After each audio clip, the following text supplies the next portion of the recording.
Hi, you should have this sheet that's been sent out to you through Show My Homework. If not, pause this and work on a piece of paper. Start with a light, sketchy outline.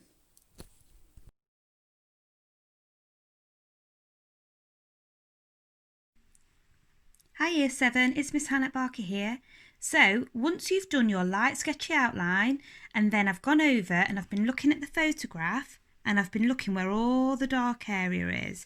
So I've lightly shaded the whole thing to start with, and then I've gone over and added that specific detail. But as if you can see here, my lines are quite sketchy. So what I'm going to do is I'm using an earbud and I'm going to soften some of those marks. So I'm going to very carefully go around all of my different areas and use an earbud, or you could use a piece of tissue or a bit of toilet roll just to soften those sketchy marks.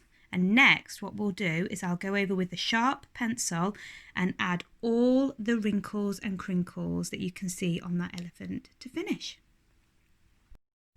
So here is the elephant complete. As you can see, I've really followed the detail in the example and looked where all the dark tones and highlights are and those little bits of creases, particularly under the chin. Some things to note about the shape that often people get wrong.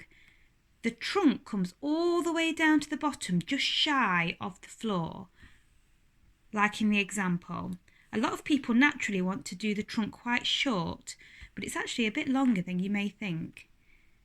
The legs are all on the same level at the bottom, look. It's sort of natural that you might want to do the leg that's behind slightly higher, but actually they're all on the same level. And a lot of people do the back legs a bit higher, so try and make sure, do an imaginary line or even draw a light line if that helps you when you're preparing yours. The top of the ear is quite flat, parallel with the back, as you can see here. And a lot of people want to do quite a curved ear because that's how elephants look in our heads, I imagine, because it's how I thought when I first started drawing this. But realistically, they're not. They're quite flat. So really look at the picture to help you when you're doing your drawing. Good luck!